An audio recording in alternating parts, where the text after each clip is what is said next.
들리나? 아, 네, 오케이. 자, 그러면은 이거 이제 이제 이론 교육을 일단은 시작을 할게요. 이론 교육 시작을 할 건데 시간은 약 1시간 정도 아마 진행이 될 거예요. 아마 거의 지금 마이크가 잘 안 되니까 제가 거의 간단하게 설명하는 위주로 주로 이제 전달이 될 것 같아요. 자, 어디 봅시다.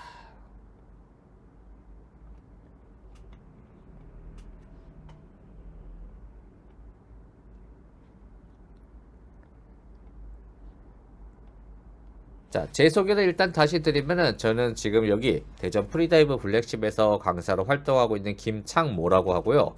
강사 생활한 지는 한 6년, 7년 정도 돼가는 것 같아요. 저는 일반 강사는 아니고 원래 강사를 교육시켜 줄 수 있는 강사의 위에 등급의 또 강사가 있어요.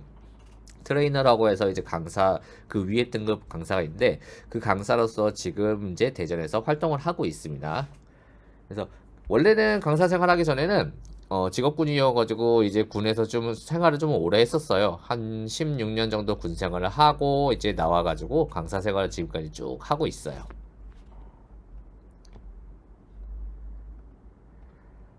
자, 그래서 우리가 지금 이제 프리다이빙을 이제 시작하게 될 텐데 프리다이빙을 보통 시작을 하시려고 하면은 크게 보통 4단계로 레벨이 나눠져 있어요.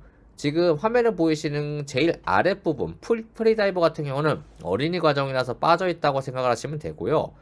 위에 프리다이버 그리고 오픈워터, 어드밴스, 마스터 이렇게 크게 4단계로 나눠진다고 보시면 돼요.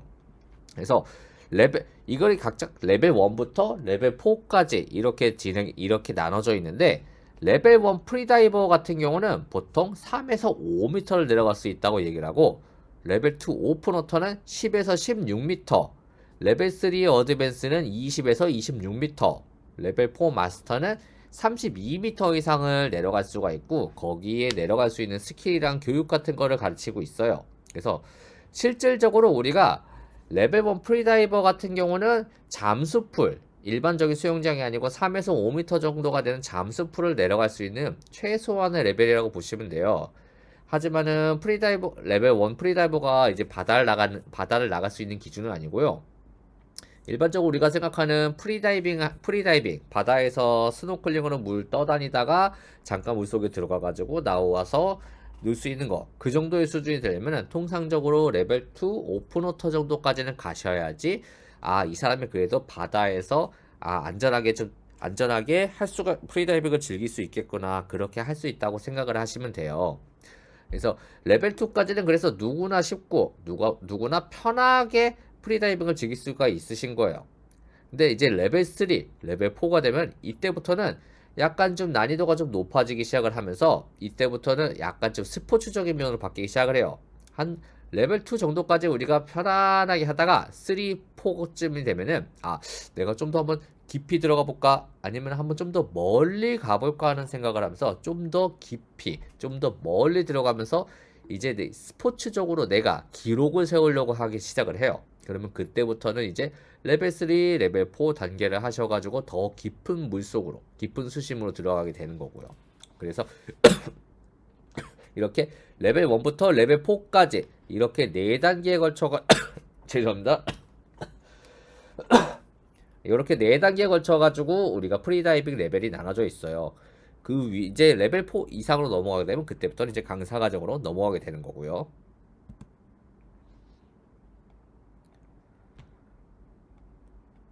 하지만 우리가 일반적으로 하는 거, 처음에 우리가 시작을 하는 건 프리다이빙 레벨 1의 첫 번째 수업, 보통 레벨 2의 첫 번째 수업인데, 레벨 2의 첫 번째 수업은 우리가 지금 여기 화면에 보이시는 대전 용국제수영장, 이런 일반 잠수풀에서 먼저 교육을 하게 돼 있어요.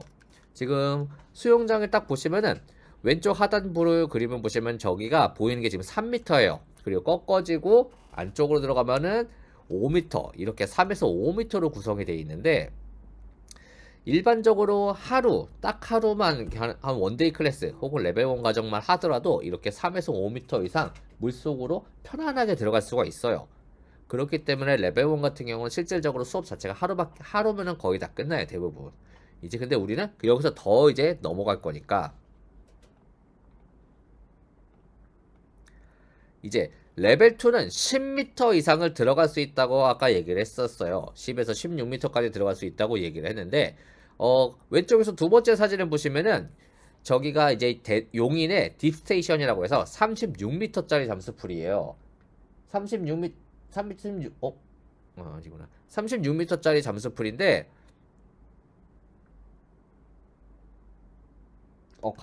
카톡은 지금 만데 지금 소리 잘 들리시죠? 이 채팅이나 카톡으로 얘기를 해주세요.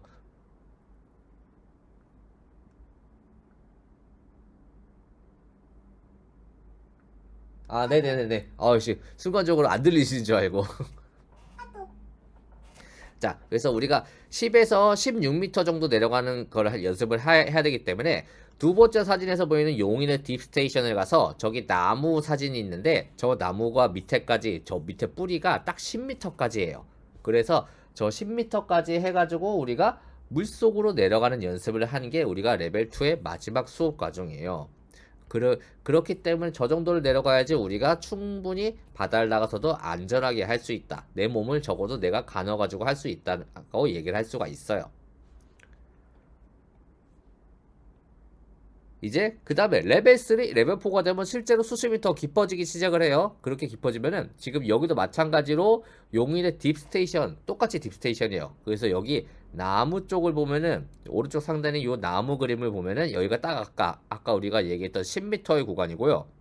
원통 여 주변 구역이 16m 그리고 요 원통 안이 36m까지 내려가게 돼 있어요. 물론 우리가 36m까지 내려가는 건 아니고요. 우리는 실질적으로는 여기 10m에서 이제 연습을 할 거예요. 근데 3, 4가 되면은 요 안으로 들어가가지고 우리가 더 깊은 수심을 들어갈 수 있게 점점 물속으로 들어가기 시작을 할 거예요. 그러다가 이제 마지막 프리다이빙 레벨 4 마스터 단계가 되면은 이렇게 실제로 바다를 나가가지고 더 깊은 수심을 들어가서 우리가 실제로 연습을 할 수 있게 돼 있어요. 하지만 우리가 지금 당장 하는 거는 이런 레벨 3, 레벨 4 이렇게 고 레벨의 교육을 하는 건 아니죠. 이건 나중에 여러분들이 이 레벨 2까지 다 끝내신 다음에 나는 좀 더 한번 들어가 보고 싶은데 그런 마음이 들면은 그때 3를 하고 4를 하게 되는 거예요. 그리고 실질적으로 이제 처음 시작하신 분들이 많이 원하시는 건 다 요거겠죠. 자, 이렇게 뭐 거북이랑 같이 프리다이빙 한다던가 여기 오른쪽 상대는 요거 뭐 이거 고래상어예요. 고래상어. 세부나 저기 뭐냐 보홀에 가면은 많이 있는 거예요. 이런 고래상어라던가 이렇게 산호지대나 이렇게 해변지대에서 이렇게 프리다이빙을 즐길 수 있는 건데 지금 사진을 보면은 굉장히 깊어 보여요. 근데 실질적으로 이게 지금 다 3m 구간에서 찍은 거예요. 그렇게 깊지가 않아요. 그래서 실질적으로 우리가 나중에 바다를 나가서 펀다이빙을 하고 그런다. 그러면은 생각보다 깊은 수심에서 하지는 않아요. 대부분. 하지만 우리가 안전하게 하기 위해서 레벨 2는 10m까지 내려가는 연습을 하고 10m까지 내려가가지고 사람을 구조할 수 있는 기술을 이제 교육하고 배우게 되는 거고요. 그리고 펀다이빙도 좋지만은 우리가 프리다이빙을 하게 되면은 대회도 나가볼 수도 있어요. 프리다이빙 대회는 대부분 거의 모든 프리다이빙 대회는 다 이제 세계급 무조건 세계에 등재돼 가지고 시합을 하다 보니까 대회를 한번 나가가지고 내가 성적이 좋든 안 좋든 기록을 세우잖아요. 그러면은 다 세계 기록으로 나의 세계 랭킹이 실제로 등재가 되고 조회를 하면 나의 랭킹이 떠요. 그래서 대회 같은 것도 나와봐가지고 내가 한번 내 기록도 한번 체크를 해보고 그러실 수도 있는 거예요. 그리고 요새는 이제 또 많이 하는 게 이렇게 수중 촬영 같은 거. 이제 요새 요새 분들 같은 경우는 이제 물속에서도 많이 움직이고 하고 사진 같은 걸 많이 찍어가지고 나의 프로필이라던가 내가 진짜로 내 뭐 수중 프로필이라던가 그런 촬영들을 많이 하시잖아요 요새. 그래서 이런 식으로 수중 촬영도 다 해볼 수도 있어요. 이거 다 제가 찍은 거예요. 그리고 물놀이만 하는 것도 아니고 이렇게 그냥 놀러 다니면서 그냥 물에서만 있으면 재미가 뭐 힘드니까 이렇게 돌아다니면서 이제 투어도 하면서 서로 이제 같은 사람 같이 취미 같은 사람 맞는 사람들끼리 놀면서 이렇게 재밌게 돌아다닐 수가 있어요. 그래서 프리다이빙을 하시게 되면 앞으로 이제 해외를 나가거나 뭐 해외를 나가도 그렇고 여름에 바다 이제 국내 바다를 나가더라도 좀 더 재밌게 좀 더 할 수 있는 게 굉장히 많아지기 시작을 할 거예요. 그래서 지금부터 프리다이빙 해두시면은 굉장히 나중에 또 재밌을 거예요. 그리고 기회가 되시면 투어 같은 것도 같이 가면은 되게 재밌고요. 자, 그래서 우리가 이제 이런 거를 하기 위해서 우리가 이제 프리다이빙에 대한 교육을 시작을 할 건데, 처음에 우리가 프리다이빙을 얘기를 할 때는 프리다이빙 호흡법에 대한 거를 얘기를 할 거예요. 일반적으로 우리가 숨을 참는다고 얘기를 하면은 대부분 사람들이 숨 참는다고 하면은 이렇게 후 하고 짧게 들이쉬고 숨을 참게 될 텐데, 이런 식으로 짧게 숨을 들이마시면은 생각보다 숨을 많이 참기가 힘들어요. 왜냐? 우리가 산소를 깊이 들이마시는 게 아니고 짧게 조금만 들이마셨잖아요. 이렇게 참으면 우리가 금방 숨이 차고 답답하고 힘들어질 거예요. 그래서 프리다이버들은 보통 4단계에 걸쳐 가지고 호흡을 하게 되는데, 첫 번째는 여기 보는 심신의 긴장 완화라고 하는 준비 호흡 단계, 두 번째는 숨을 쭉 들이마셔주는 최종 호흡, 그리고 세 번째는 숨을 잘 들이마셨으니까 이제 숨을 참아야겠죠. 그래서 숨 참기 단계, 그리고 마지막에는 우리가 떨어졌던 산소를 보충하고 몸에 쌓여있는 이산탄소를 밖으로 내뱉고 다시 몸을 원래대로의 컨디션으로 바꾸기 위한 회복 호흡이란 거, 이렇게 4단계에 걸쳐가지고 호흡하게 돼 있어요. 그래서 각 단계를 하나씩 알아보면은, 첫 번째 준비 호흡 단계는 우리 지금 평상시에 호흡하고 있잖아요. 평상시에 우리가 계속 코와 입으로 호흡을 하고 있는데, 평상시에 호흡하는 것처럼 천천히 호흡을 하면서 그냥 무의식적으로 계속 호흡을 하면서 몸의 힘을 편안하게 빼주시는 거예요. 그래서 몸을 항상 제일 편안하게, 쉽게 편안하게 만들어주는 게 우리가 준비호흡 단계라고 보시면 돼요. 그래서 특히 이 어깨 그리고 목 쪽이 힘이 많이 들어가는데, 이거를 최대한 힘을 쭉 빼고, 최대한 뺄 수 있는 만큼 쭉 빼고, 나는 편안하게 숨만 천천히, 그리고 앞으로 우리가 호흡을 할 때는 가능하면 입으로만 숨을 쉬시게 될 거예요. 왜냐면은 나중에 이제 실제로 수영장 오시면 아시겠지만은, 프리다이빙 마스크를 딱 착용하고 나면은 이게 코가 이렇게 막혀가지고 코로 숨을 쉴 수가 없어요. 그래서 입으로 숨을 쉬어야 돼, 입으로. 그래서 앞으로는 입으로 가능하면 입으로 계속 천천히 하면서 편안하게 그냥 평상시에 호흡하듯이 입을 천천히 숨으시면 돼요. 그러면서 몸의 힘을 빼주는데, 이때 몸의 힘을 빼는 방법으로 여기 보면은 바디 스캔하는 게 있어요. 요 바디 스캔하는 게 있는데, 이 바디 스캔이라는 거는 우리가 이렇게 천천히 호흡을 하시면서 몸에 지금 힘을 빼고 있죠? 몸에 힘을 빼고 있으면서 내 몸의 한 지점을 느껴보기 위해 촉감을 쭉 모아주는 거예요. 감각을 모아주면은 그 지점에 들어간 이제 피부 촉감이 느껴지면서 점점 우리가 지금 몸에 힘을 빼야 된다고 생각하기 때문에 힘이 점점 조금씩 스물스물 하면서 몸에 들어간 힘이 점점 빠지기 시작을 해요. 그래서 요런 식으로 해가지고 몸에 들어간 힘을 최대한 빼주시는 거예요. 그래서 예를 들면 이렇게 천천히 호흡을 하다가 뭐 정수리 혹은 어깨, 허벅지, 발바닥, 이런 식으로 촉감을 모아서 최대한 거기에 들어간 힘을 스물스물 최대한 축 늘어지면서 빼주시는 거예요. 이렇게 해서 몸에 힘이 안 들어가게 편안하게 만들어주는 게 우리가 처음에 하는 준비 호흡이라고 할 수가 있어요.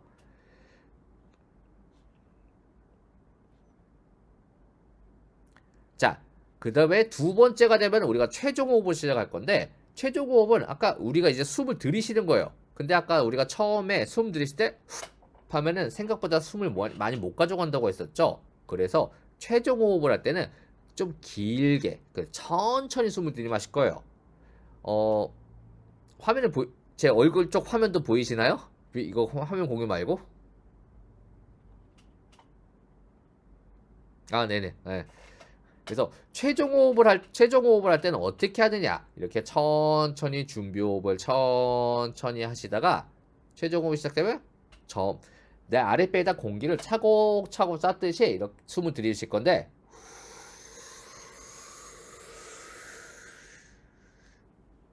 하고 이렇게 길게 들이셔서 최대한 들이쉬고 딱 숨을 참으실 거예요. 근데 이렇게 딱 이제 최대한 들이쉬고 내가 99%까지 숨을 딱 다 채운 다음에 딱 숨을 참게 되면은 대부분의 사람들이 다 이렇게 움츠려 있을 거예요. 몸에 힘이 바짝 들어가가지고. 이때도 마찬가지로 힘을 스물스물 힘 최대한 쭉 빼고 최대한 힘을 빼면서 나는 숨 참는 것만 편안하게 최대한 숨 참는 것만 편안하게 할 수 있게 힘을 빼주시는 거예요. 왜냐면은 몸에 힘이 들어간다는 얘기는 우리가 지금 몸의 근육을 사용하고 있는 거고 근육을 사용한다는 소리는 지금 산소를 소모시켜서 에너지를 발생시키는 거예요. 근데 우리는 가뜩이나 지금 산소를 아껴서 물속에 들어가야 되잖아요. 그렇기 때문에 최대한 산소 소모를 줄이기 위해서 몸의 힘을 최대한 빼주는 거예요. 그래서 이렇게 쭉 들이마시고 숨을 참을 텐데 이 최종 호흡은 딱 한 번만 들이마셔 주는 거예요. 어떤 얘기라면 이런 분들이 있어요. 이렇게 들이신 다음에 다시 뱉어. 하고 이렇게 숨을 참으시는 분들이 있어요. 나는 여기를 싹 비워놓고 새로 싹 채워가지고 나는 최대한 많이 산소를 가져가겠다 하면서 딱 숨을 들이쉬는 건데 이렇게 하면은 오히려 우리가 초과호흡이라고 해서 일종의 과호흡 상태에 빠질 수 있는 가능성이 굉장히 높아요. 초과호흡이란 거는 우리 몸은 99%까지 산소가 저장이 안 되는데 나는 110%, 120% 산소를 가져가고 싶어서 더 들이셔버린 거예요. 이렇게 되면 어떻게 되느냐? 우리가 일반적으로 딱 숨을 참았을 때 가슴이 답답하고 먹먹하고 힘든 게 이렇게 힘들어지는 게 아니고 가슴이 쬐어오는 통증과 그리고 가슴을 바늘로 쿡쿡 이렇게 따끔따끔 찌르는 느낌이 들어요. 그러면서 심장이 두근두근 빨리 뛰기 시작을 하는데 이게 귀에 들릴 정도로 빨리 뛰기 시작을 해요. 그러면서 숨 참는 게 답답한 게 아니고 괴롭고 아프고 힘들어요. 잘 참아지지도 않고. 이런 증상이 조금이라도 보이면 이거는 무조건 초과호흡을 했다고 보시면 되는데 초과호흡을 했을 때는 사람이 기절할 수 있는 확률이 굉장히 높아져요. 일반적으로 했을 때보다 훨씬 많이 높아지기 때문에 만일에 이렇게 초과호흡을 했다는 생각이 들거나 초과호흡을 했다는 느낌이 들면은 그냥 다시 처음부터 편안하게 그러니까 다시 준비호흡을 하면서 몸을 최대한 편안하게 만져주셨다가 다시 됐다 싶으면 천천히 숨을 쭉 들이마셔주고 다시 이제 숨을 참으시면 돼요. 그래서 최종 호흡할 때는 딱 한 번만 들이신다고 얘기를 하는 거고 처음에 할 때는 계속 들이시면은 이게 내가 어느 정도 어떻게 맞출지를 잘 모르니까 초과호흡 하는 경우가 좀 많아요. 그래가지고 처음 하시는 분들 같은 경우는 조금은 모자르게 숨을 들이실 때 이것보다는 조금을 줄여서 숨 참아야지 딱 하는 선까지만 딱 참으시면은 웬만해서는 초과호흡은 잘 안 넘어갈 거예요. 오히려 더 꽉 채우려고 할 때 아직까지는 내가 나의 이 능력치를 잘 모르니까 초과호흡으로 넘어갈 가능성이 높아요. 그래서 우리가 할 때 최대한 채워주기는 채워지만은 살짝은 아직 적응이 되기 전까지는 살짝은 모자라게 좀 채워주세요. 그러면은 어지간하면은 초과호흡은 안 넘어갈 거예요. 아무튼 이렇게 해서 쭉 들이마셔서 최종 호흡을 하고 나면은 자 이제 우리가 숨참기를 딱 시작을 할 거예요. 아까 전에도 얘기했죠? 숨참기가 딱 시작되면 몸에 힘이 이렇게 바짝 들어가가지고 힘이 들고 있을 거라고. 이때부터 몸의 힘을 최대한 쭉 빼주면서 계속 숨참기를 해줄 거예요. 숨참기를 시작을 하면은 이제 몸에 들어있는 산소는 점점 줄어들기 시작을 할 거고 몸속에 이산화탄소가 계속 차곡차곡 쌓이기 시작을 해요. 그래서 이 이산화탄소가 쌓이기 시작을 하면서 우리 뇌에 점점 신호를 주기 시작해요. 몸의 산소는 점점 줄겠지만 아무리 내가 숨을 참고 해도 내 생각 이상으로 줄진 않아요. 보통 아무리 참아도 90, 80% 미만으로는 잘 떨어지지가 않아요. 그런데 보통 일반적으로 사람이 기절할 수 있을 정도의 산소 포화의 농도는 50% 미만이에요. 50% 미만이면 보통 못해도 최소 3, 4분 이상을 참아도 50%가 안 돼요. 오히려 항상 한 7, 80, 90 이상은 항상 몸에 있어요. 근데 우리가 왜 이렇게 숨 참을 때 답답하고 진짜 죽을 것 같고 왜 이렇게 힘드냐?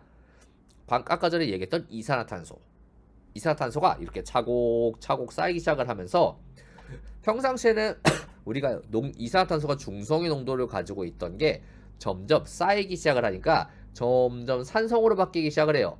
그래서 산성의 퍼센테이지가 높아질수록 우리 뇌가 그 퍼센테이지에 따라서 이제 신으로지기 시작을 한 거예요. 처음에 딱 숨을 참았을 때 가슴이 답답하고 먹먹한 거, 이것도 다 산소가 부족한 게 아니고 이산화탄소 때문에 이렇게 나는 거예요. 처음에는 가슴이 먹먹하고 답답할 거예요.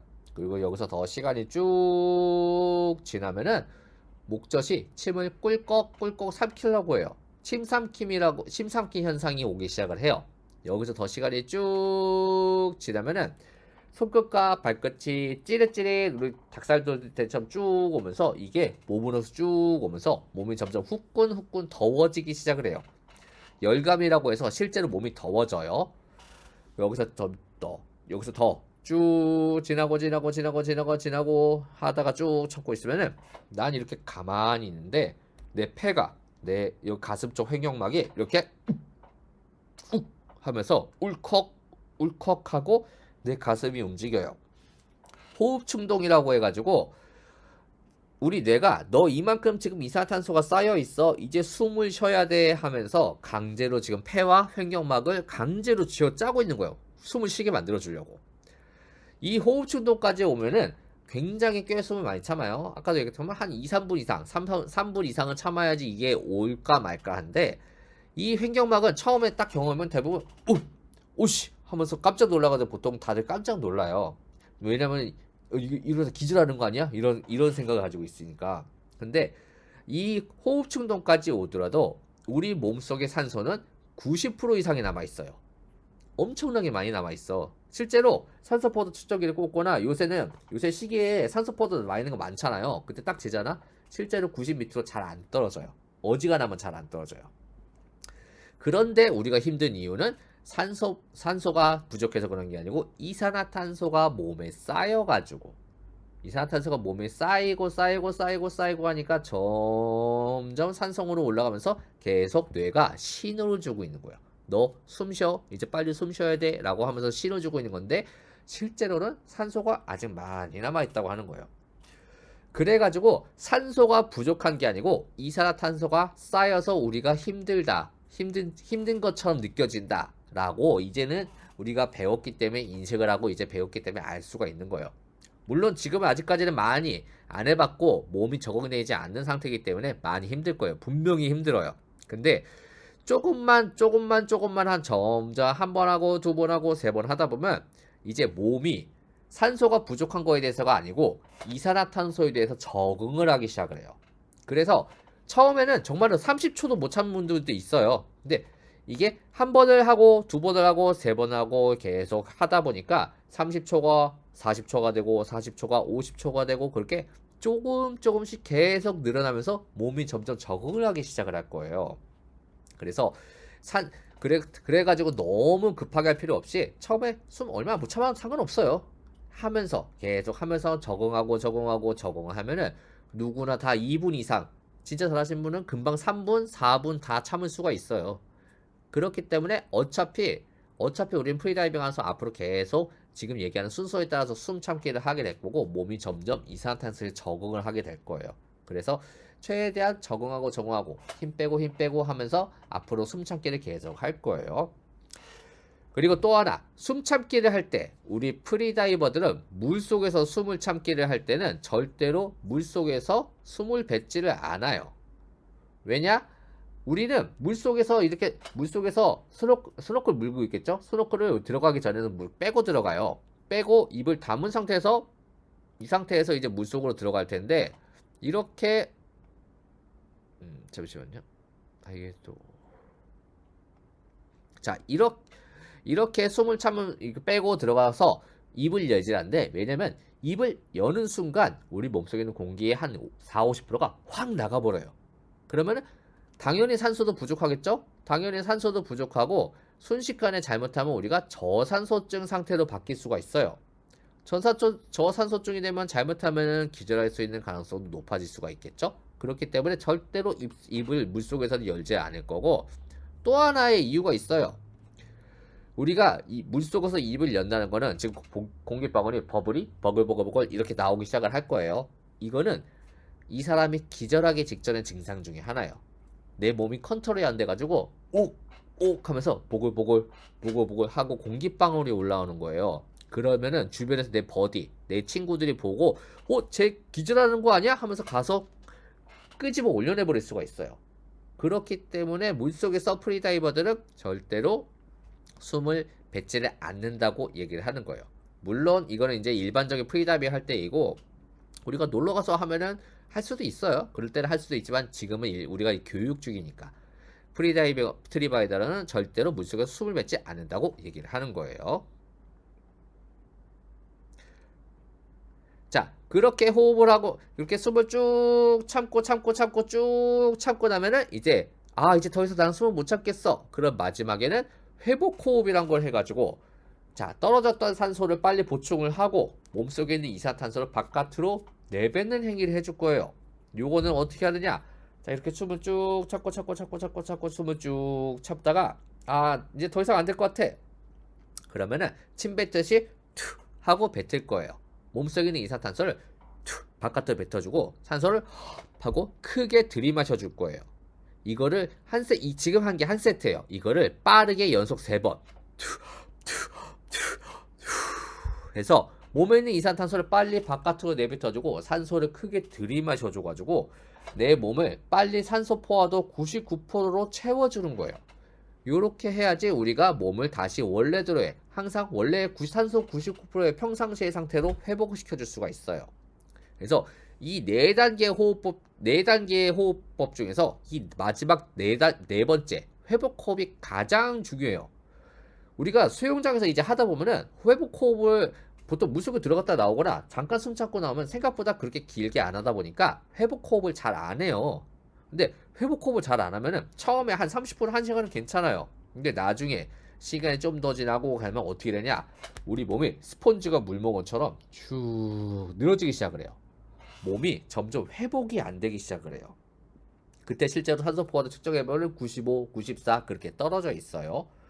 그래서 항상 무조건 짧게 하든 길게 하든 숨을 참았었고 그리고 물속에 들어갔다 나오면 무조건 회복 호흡을 아무리 편하더라도 일단은 습관적으로 무조건 해주는 거예요. 그래야지 항상 우리 몸은 항상 산소 포화도 99%의 상태, 항상 맥스의 컨디션을 유지할 수가 있으니까요. 그렇기 때문에 숨 참고 난 다음에 회복 호흡은 가장 중요하다고 얘기를 할 수가 있어요.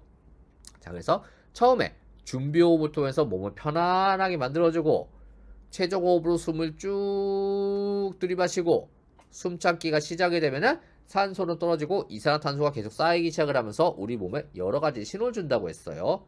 그리고 마지막에 회복 호흡을 해가지고 다시 우리 몸을 원래대로의 상태에 돌려주는 거. 이렇게 4단계에 걸쳐가지고 프리다이버들은 호흡을 하게 돼 있어요. 그래서 이거는 원래라고 했으면 실질적으로 우리가 만나가지고 이제 여기서 다 같이 해봤겠지만은 지금은 우리가 이렇게 온라인으로 하고 있기 때문에 이거는 한번 각자 한번 연습을 해보시고 시간도 한번 재보면서 해보세요. 그러면 내가 나는 이 정도까지는 일단 할 수가 있겠구나. 물론 저랑 같이 하면 더 시간 더 많이 할 수가 있어요. 제가 잘 케어를 해드리니까. 근데 어느 정도는 내가 이 정도까지는 참을 수가 있구나. 한 번씩 해보시라는 거예요. 그러면 나중에 수영장에 왔을 때 훨씬 더 도움이 될 거예요. 자, 이렇게 해가지고 이제 호흡법, 우리가 프리다이빙 할 때 호흡하는 방법에 대해서 얘기를 해봤어요. 그러면은 그 다음으로는 얘기할 건 이제 압력 평형, 이퀄라이징에 대한 걸 얘기를 할 건데, 우리가 높은 산이나 비행기 타고 올라갈 때 귀가 멍해지는 거, 그때 우리가 코 잡고 이렇게 흥 해주던가 아니면 침을 꿀꺽 삼켜가지고 귀가 빵 하고 뚫리는 거 있죠. 이거를 이퀄라이징이라고 하는데, 이게 왜 일어나냐? 우리 몸과 몸 바깥의 압력의 차이가 발생하면서 우리 몸에 들어있는 공기가 차 있는 공간들이 있어요. 그 공간들의 크기가 변화가 일어나기 시작을 해요. 그래서 그 차이에 의해서 우리가 귀가 멍해지고 그러는데, 그걸 해소하기 위해서 우리가 코 잡고 흥 하는 거 혹은 침을 꿀꺽 삼키는 거 하면서 그 줄어들거나 커졌던 부피를 조절을 해주는 거예요. 이게 바로 압력 평형, 이퀄라이징이라고 얘기를 하는 건데, 자, 처음에는 보일의 법칙이라고 해서 나와요. 보일의 법칙은 압력이 세지면 세질수록 기체의 크기는 작아진다는 성질을 가지고 있다고 얘기를 하는 건데, 우리가 물속으로 들어갈수록, 물속으로 이렇게 들어가면 들어갈수록 수압이 몰려죠? 압력이 몰려올 거예요. 수압이 세지면 세질수록 우리 몸속에 들어있는 기체는 점점 작아지기 시작을 해요. 근데 대표적으로 우리 귀에 있는 중이, 여기 겉에는 웨이도예요. 웨이 말고 고막을 넘어서 중이, 모래시계처럼 이렇게 모래시계처럼 중이라고 있는데, 요 중이 안에 공기가 차 있어요. 고막이 있고 중이에 이렇게 공기가 차 있는데, 얘가 압력을 받으면 점점 작아지기 시작을 해요. 근데 얘만 작아지는 게 아니고 얘는 지금 고막과 피부랑 같이 다 있잖아요. 그래서 작아지면서 얘를 잡아당기기 시작을 해요. 그래서 우리가 물속을 좀 들어가 보셨던 분들은 아실 수도 다이빙 하면서 들어가 보셨으면 아실 수도 있는데, 물속에 때 고막이 이렇게 눌려가지고 안으로 말려 들어간 느낌이 있죠. 실제로 고막이 이렇게 말려 들어가고 있는 거예요. 얘가 작아지면서 얘를 잡아당기고 있는 거야. 이게 잡아당기고 있는데, 이거를 보통은 이제 여기서 좀 더 계속 들어가고 하다 보면은 압력이 점점 세지니까 요 한 점으로 힘이 몰리기 시작을 해요. 그러면서 그때부터 이렇게 잡아서 이렇게 당기기 시작을 해요. 그러면 이때부터 고막에서 통증이 오기 시작을 해요. 실제로 어떤 통증이 오냐면은 고막을 송곳으로 바바바바바 이렇게 찌르는 느낌이 엄청나게 아파요. 그런 느낌이 들는데, 이거를 일반적으로 참아서도 안 되지만은 잘 못 참아요, 거의. 근데 이거를 참고 내려가시는 분들이 있어. 아, 나 여기까지 하는데 이거 한 팔만 더 뻗으면 여기까지만 가면은 나 이제 바닥에 달 것 같아. 이런 분들, 특히 남자분들이요. 조심하셔야 돼요. 승부욕 세신 분들 되게 조심하셔야 돼요. 아픈 거를 참고 그렇게 내려가다 보면은 고막을 이렇게 쭉 잡아당기고 해서 여기 힘이 계속 몰리다 보니까 어느 쭉 당기다가 갑자기 뻥 하고 귀에서 뻥 소리가 들린대요. 실제로 고막이 터진 거예요. 근데 고막이 깔끔하게 터지면 괜찮아요. 깔끔하게 털리면 이렇게 그냥 고막만 뻥 하고 뚫려요. 한 1mm, 2mm 정도 뚫리는데, 이런 경우 같은 경우는 고막 재생 수술을 받아가지고 자연스럽게 고막이 재생이 돼요. 한 2, 3개월만 쉬면은 자연스럽게 재생이 되는데, 이렇게 갈갈이 찢어진 경우, 이 경우에는 실제로 고막 재생 수술을 받아야 돼요. 그렇기 때문에 우리가 내려갈 때 귀가 아파. 이제 수영장에서도 똑같이 할 건데, 수영장에서 들어가다가 귀가 아프거나 그러면은 무조건 물 밖으로 나오라고 할 거예요. 참지 말고 다시 나오라고 할 거예요. 물 위에서 충분히 쉬었다가 하면은 다시 괜찮아지거든. 다시 이거 연습을 하면 되거든. 아픈 걸 참고 잘못 내려가면 이렇게 귀에서 뻥! 고막이 다칠 수가 있는 거예요. 그렇기 때문에 수영장에서 계속 말씀을 드릴 거예요. 참고 내려가지 말라고. 아프면은 이퀄라이징 하다가 안 되고 아프면은 무조건 올라오라고 말씀을 드릴 거예요. 그래서 이런 기본적인 전제 조건이 있고요. 우리가 이제 수면 위를 여기 지금 여기 0m가 지금 보면 수면이에요. 수면 위를 보통 절대기압으로 1기압을 얘기를 하는데, 이게 10m 내려갈 때마다 단위가 압력이 증가를 해요. 물속으로 들어가니까 10m 내려가면은 2기압, 20m 내려가면 3기압, 30m 내려가면 4기압, 이렇게 압력이 점점 이런 식으로 이제 증가를 하기 시작할 거예요. 그럼 압력이 증가를 했으니까 반대로 기체의 크기, 우리 몸속에 들어있는 공기의 크기는 작아지기 시작을 해요. 1m일 때 기체의 크기는 지금 1대1의 크기, 정상적인 크기를 가지고 있죠. 이게 10m가 내려서 2기압이 됐어. 그럼 2분의 1로 줄어들고 3분의 1로 줄어들고 4분의 1로 이렇게 작아지기 시작을 해요. 실제 우리 폐가 이렇게 작아지고 있는 거예요. 정말로 줄어들기 시작을 해요. 자, 근데 이렇게 작아지는 공간이 폐만 있는 게 아니고, 방금 전에 우리 얘기했던 고막 있죠?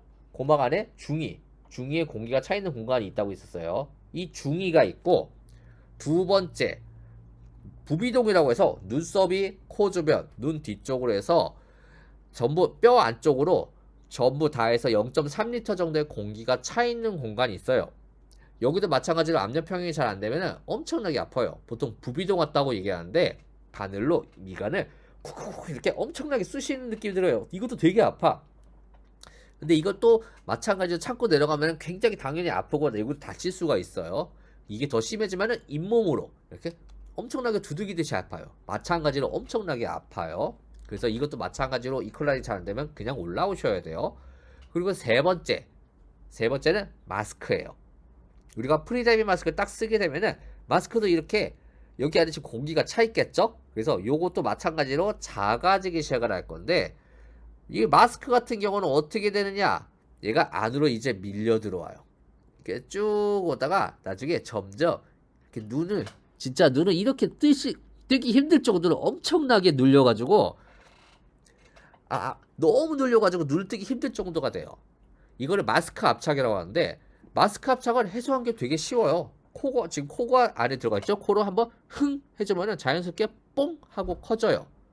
그래서 이렇게 세 군데, 중위, 부비동, 그리고 마스크가 우리가 압력 평형 이퀄라이징을 해줘야 되는 공간이에요.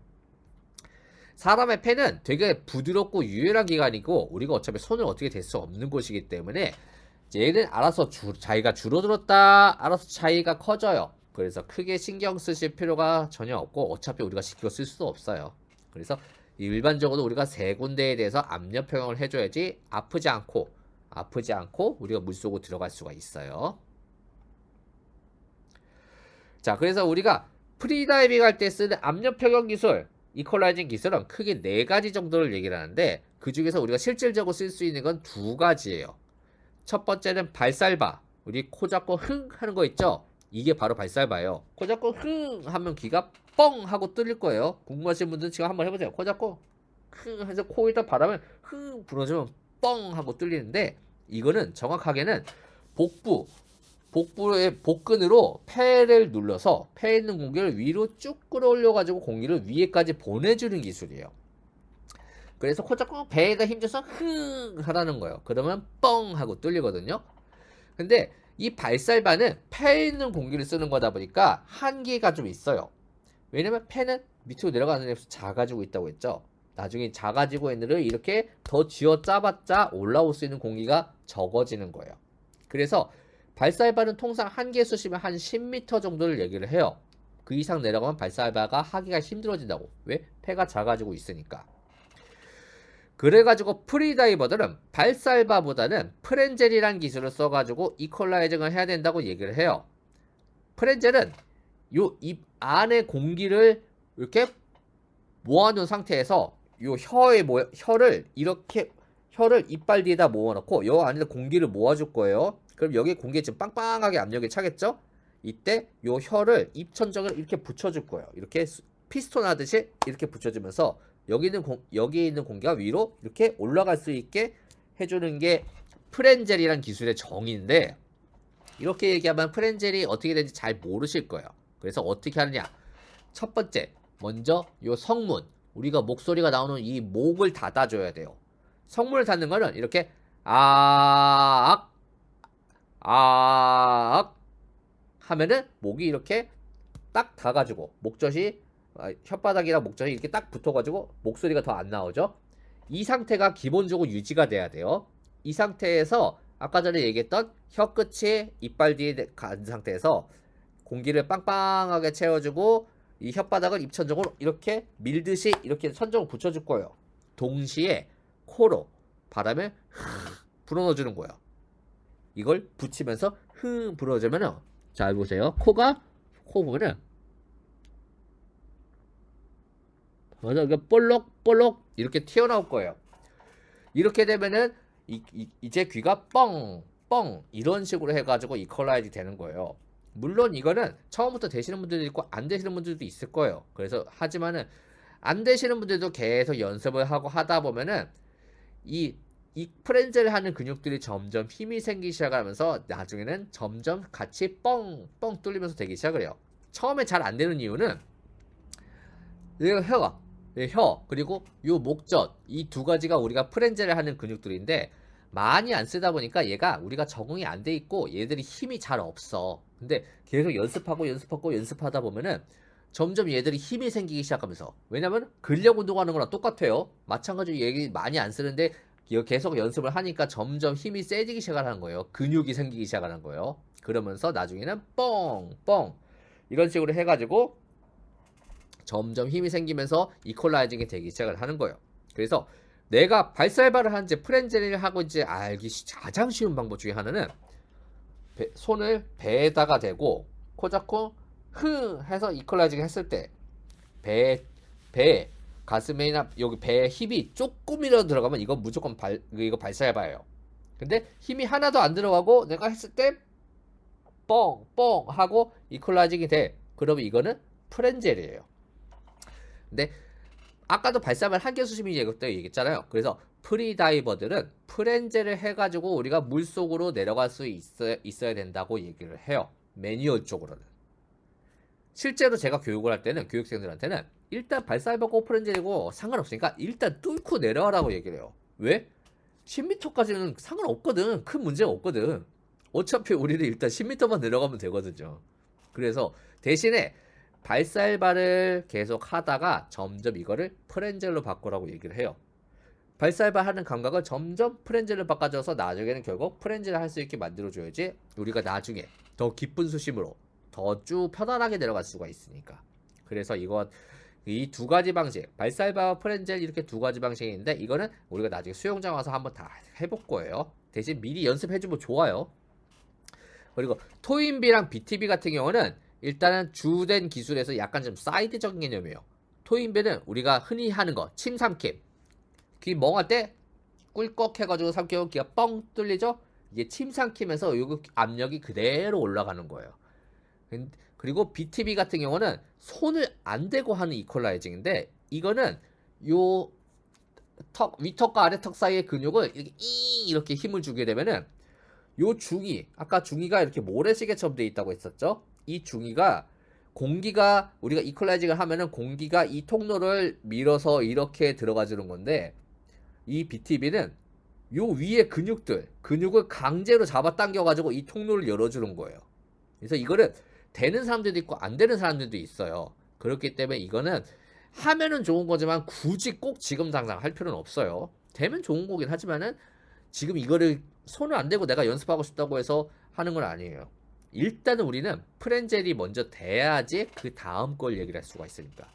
그래서 프리다이버들은 프렌젤을 해가지고 연습을 이제 이퀄라이징 해야 된다고 얘기를 해요. 그래서 여기 PPT를 보면은 여기 이제 트레이닝 하는 방법을 여기 다 읽어보시면은 이것도 다 보내드릴 거예요. 여기 뭐 순서대로 하는 방법 다 있어요. 이걸 한번 읽어보시면서 같이 한번 프렌젤을 한번 연습을 해보세요. 어차피 수영장 없으면은 제가 다 같이 해볼 거예요.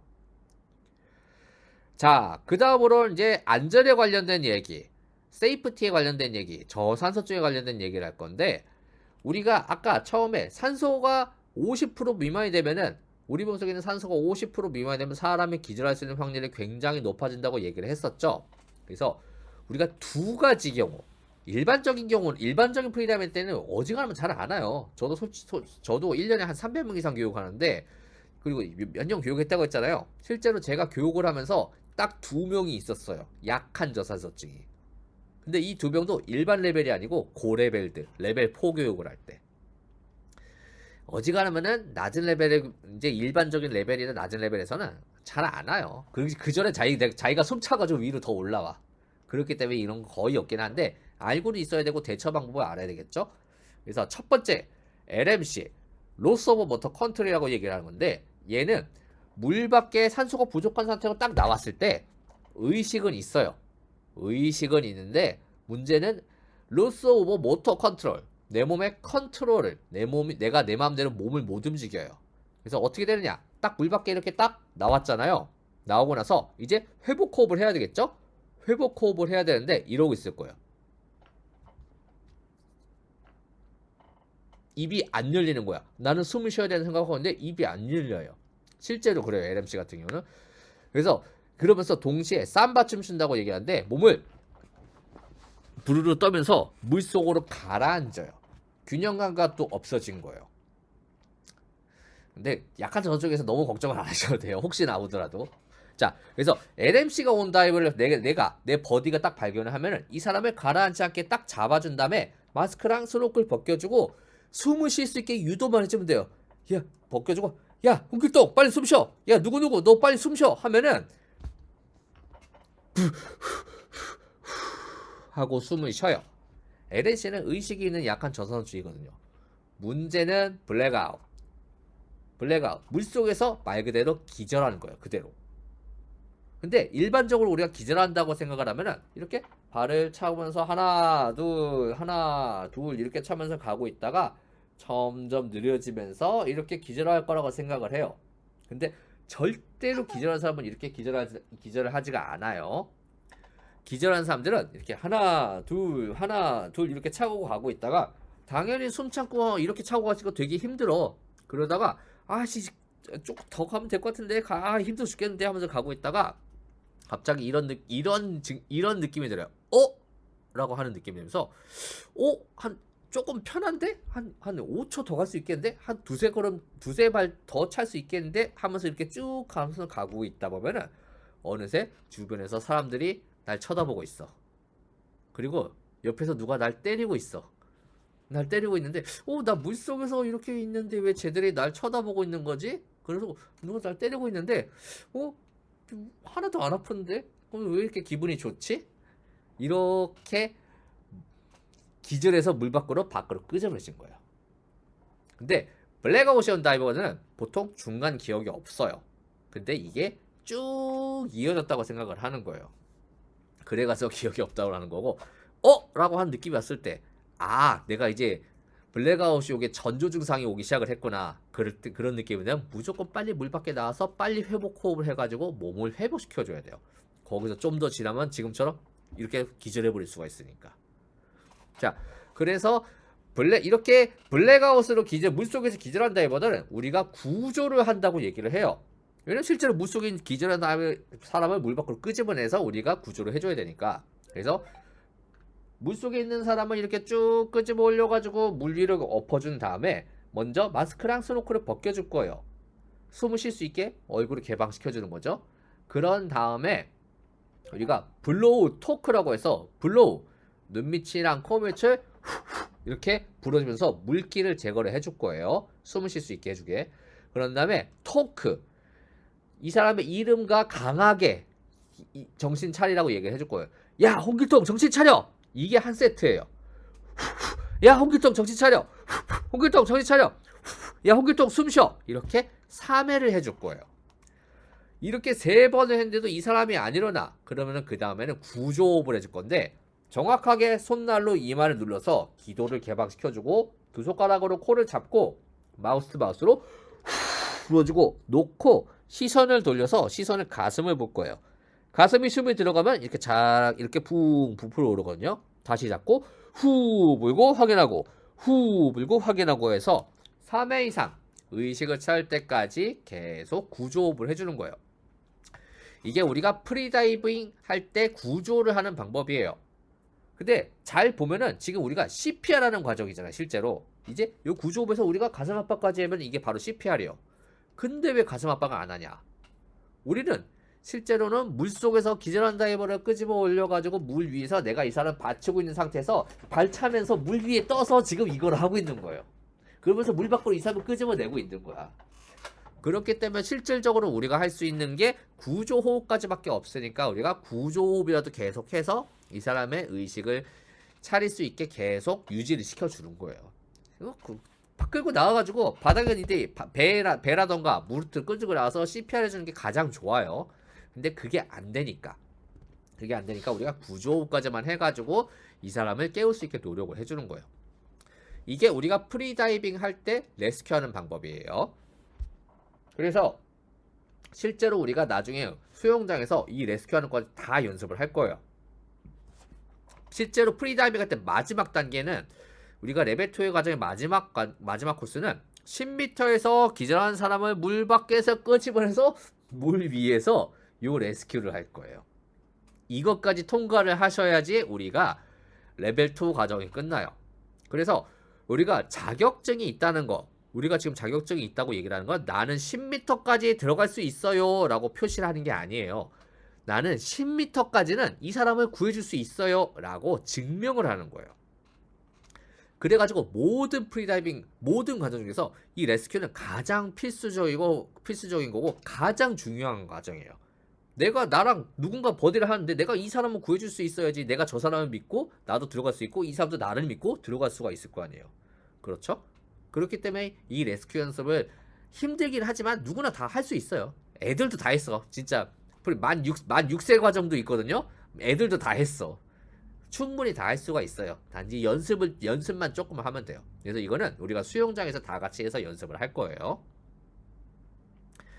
자, 스쿠버 다이빙과 프리다이빙의 차이점.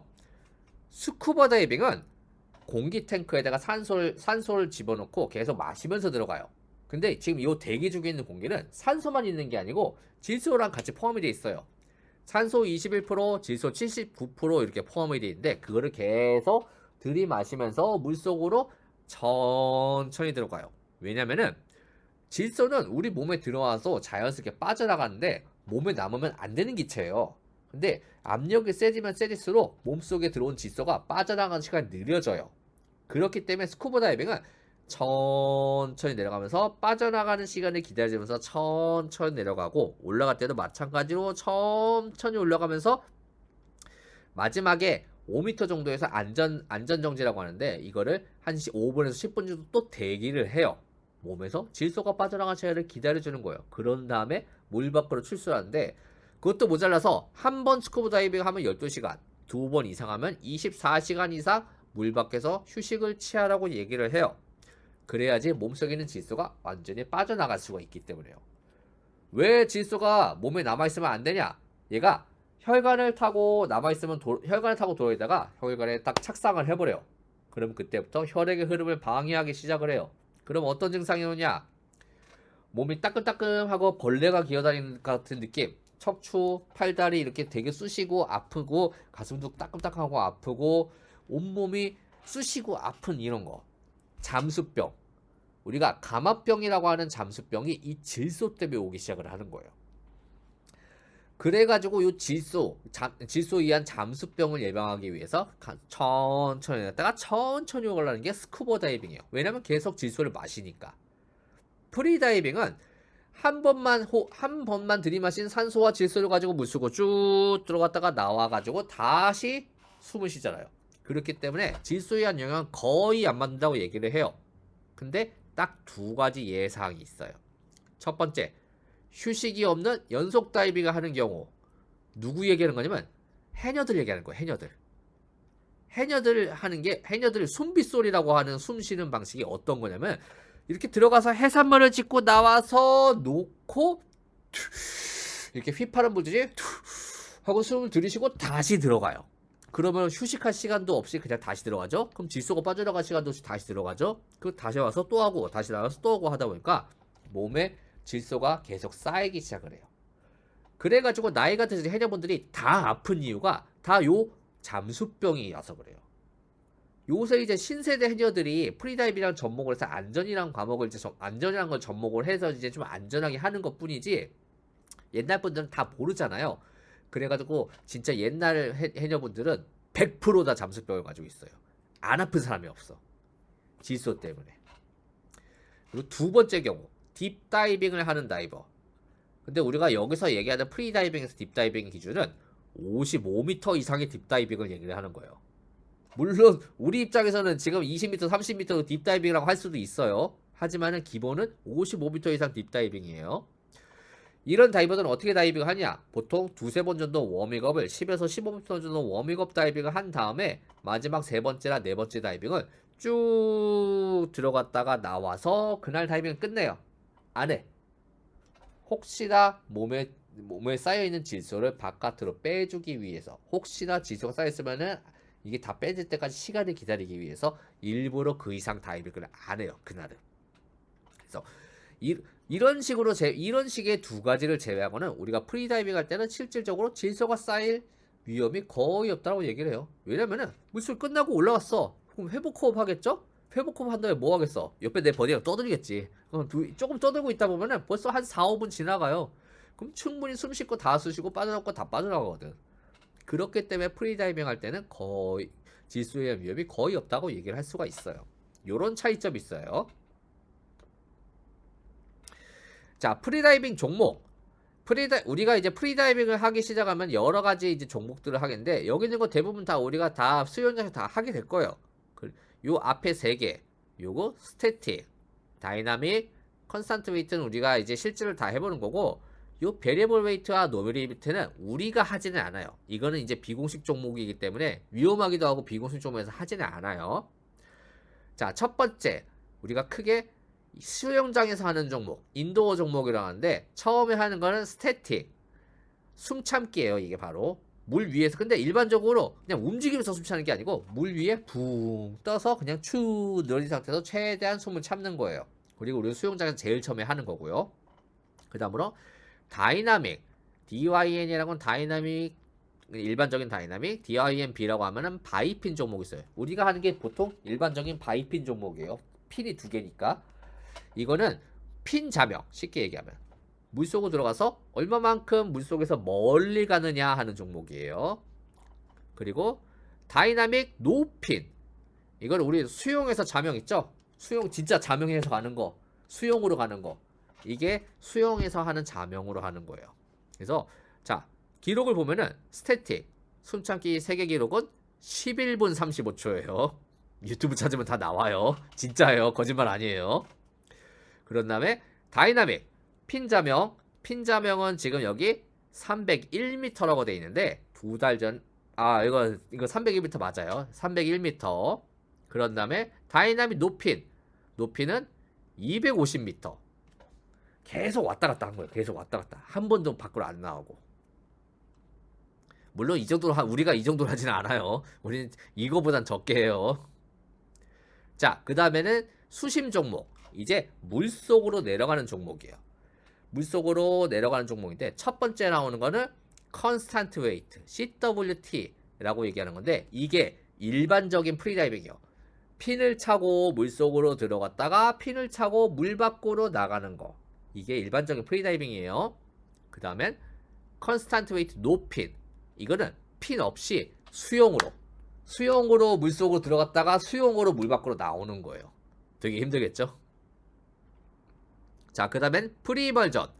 이거는 물속으로 핀을 차고 들어가진 않아요. 핀을 차고 하는 게 아니고, 우리가 물속에 들어갈 때는 로프를 이렇게 내려놓고 얘를 기준점 삼아서 내려가는 건데, 프리멀전은 손으로 로프를 잡아당기면서 이퀄라이징 하면서 로프를 잡아당기면서 내려가는 거예요. 이거를 왜 하냐면은, 이거는 바다 같은데 이런 개방 수욕에서는 우리가 서로 버디가 이렇게 스태틱을 하면서 서로 컨디션을 봐주기가 힘들어요. 워밍업을 하기 힘들어요.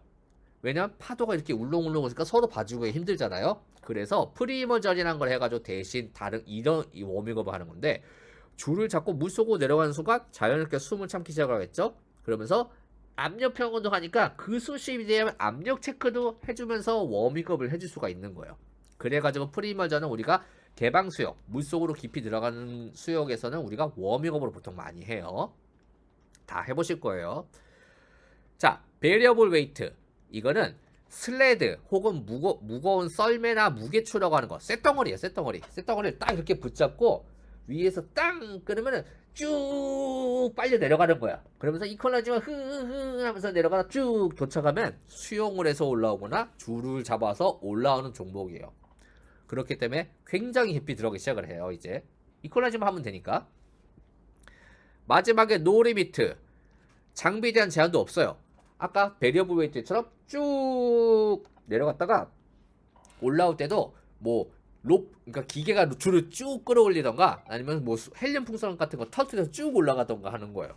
그렇기 때문에 사람이 하는 거는 이퀄라이징만 하기 시작을 하겠죠. 그렇기 때문에 굉장히 깊이 들어가기 시작을 해요. 자, 보세요. 컨스탄트 웨이트 CWT 핀 차고 물속으로 들어가는 거 130m라고 돼 있는데 2달 전에 136m로 깨졌어요. 그런 다음에 컨스탄트 웨이트 노핀 핀 없이 내려가는 거 102m를 쭉 갔다가 쭉 똑같이 올라온 거예요. 수영으로 핀 없이. 그런 다음에 프리멀전 줄 잡아당기다가 줄 잡아당겨서 올라오는 거 127m. 자, 베리어블 웨이트 우리 아까 무게추 타고 쭉 내려간다는 거 했죠? 156m. 그리고 장비 제한이 없는 노리미트. 이게 걸치네. 214m. 214m까지 사람이 들어갔다가 그대로 쭉 나온 거예요. 214m면 내 폐가 지금 22분의 1로 줄어든 거예요. 엄청 줄어든 거야. 참고로 군용 잠수함이 보통 200m에서 다녀요. 근데 그렇게 들어가도 사람이 살 수가 있어요. 살았죠. 이렇게 돼 있잖아요. 이것도 마찬가지 유튜브에 치면 다 나와요. 물론 우리가 그렇게 들어가진 않을 거고요. 자, 이렇게 이제 종목에 대해서 알아봤고, 프리다이빙 장비, 이 장비에 대한 파트는 우리가 실제로 뭐 마스크핀, 스노클, 웨이트, 뭐 부위, 컴퓨터, 랜야드 이런 게 다 있는데, 이거는 우리가 실제로 수영장에서 실물 장비를 보고 할게요. 원래 같았으면 지금 여기 와가지고 우리가 실제 장비를 만져보고 하면서 다 해보는 건데, 지금은 지금은 여기서 이제 온라인을 하는 거니까 이거는 한번 나중에 이거 PPT 보내드리면 한번 읽고만 보세요. 그리고 이거는 실제로 우리가 만나가지고 실제 보면서 얘기를 할 거예요.